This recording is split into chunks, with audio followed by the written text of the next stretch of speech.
নমস্কার, আপনারা দেখছেন সংবাদ বাংলা, সত্যের সাথে সত্যের পথে। সঙ্গে আমি কোয়েল। রেললাইন পার হতে গিয়ে প্যাসেঞ্জার ট্রেনের ধাক্কায় প্রাণ গেল এক রং মিস্ত্রির। মর্মান্তিক এই দুর্ঘটনাটি ঘটেছে শনিবার রাতে মালদা জেলার গাজল ব্লকের দেউতলা অঞ্চলের থালিপুকুর গ্রাম এলাকায়। ঘটনাকে ঘিরে গোটা এলাকায় নেমে এসেছে শোকের ছায়া। মৃত ব্যক্তির নাম উইলিয়াম সরকার, বয়স আনুমানিক ৩৫ বছর। তার বাড়ি গাজল ব্লকের কালাকুড়ি গ্রামে। বাবার নাম শাহজাহান সরকার।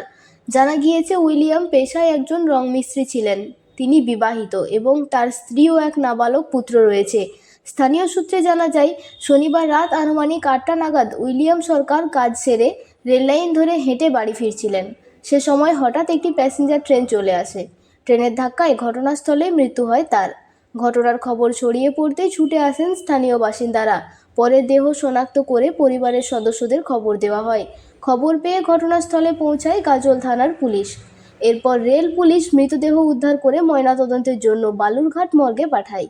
এই মর্মান্তিক দুর্ঘটনায় শোকাস্তব্ধ মৃতের পরিবার ও গোটা এলাকা। পুলিশ ঘটনা তদন্ত শুরু করেছেন। জায়গাটা হচ্ছে থালিপুকুর গ্রামের রেল লাইনে।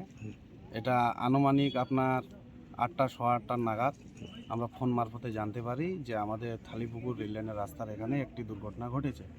আমরা এসে দেখতে পাই যে একজন ছেলে স্পট ডেটে মারা গেছে। তাকে দেখে আমরা চিনতে পারি তার পার্শ্ববর্তী গ্রাম আমাদের কালাকুড়ি বুথ দেওতলা অঞ্চলের অন্তর্গত। সেই গ্রামের বাসিন্দা হচ্ছে উইলিয়াম রেজা মনে হয়। বয়স সম্ভবত বয়সের আনুমানিক 30 থেকে 32 বছরের মধ্যে বয়স হবে। বিবাহিত না অবিবাহিত? বিবাহিত। এবার আমরা চাইছি, দীর্ঘদিন ধরে আমাদের এখানে দাবি আছে যে আমরা এই রাস্তাতে পারাপারের জন্য আমাদের খুব অসুবিধা হয়। মাঝে মধ্যে রেল ডিপার্টমেন্টের লোক এসে এটা খোদাখুদি করে দিয়ে বন্ধ করে দিয়ে চলে যায়। আমাদের এখানে 350 থেকে 400 ভোটারের বসবাস। 1000 লোক বাচ্চা কাচ্চা নিয়ে 1000 লোক এই গ্রামে আমরা চলাফেরা করি। তার মধ্যে সরকারি প্রতিষ্ঠান আছে, ICDS সেন্টার আছে, রেশন ডিলার আছে, ইলেকশন বুথ আছে এবং প্রাইমারি স্কুল আছে।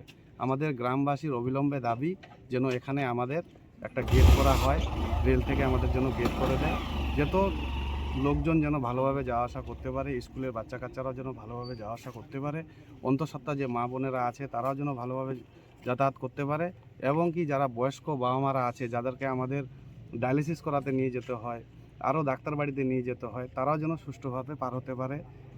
যেমন গবাদি পশু আছে, আপনার প্রত্যেকটা বাড়িতে বাড়িতে সবাই এখন গবাদি পশু পালন করছে, তারাও যেন ভালোভাবে সুষ্ঠুভাবে গবাদি পশুগুলোকে পারাপার করতে পারে, সেটার জন্য আমাদের রেল সুব্যবস্থা করে দেয়। আগামী দিনের জন্য এরকম আর দুর্ঘটনা না ঘটে। আনুমানিক আপনার 8টা থেকে সোয়া 8টার মধ্যে এটা ঘটনাটা ঘটেছে। কি ট্রেন ছিল বলা যাবে? এই ট্রেন আপনার মনে হয় প্যাসেঞ্জার ট্রেন ছিল। আচ্ছা, আপনার নাম, আপনার বাড়ি? আমার নাম লইস রহমান, আমি থালিপুকুরে আমার বাড়ি।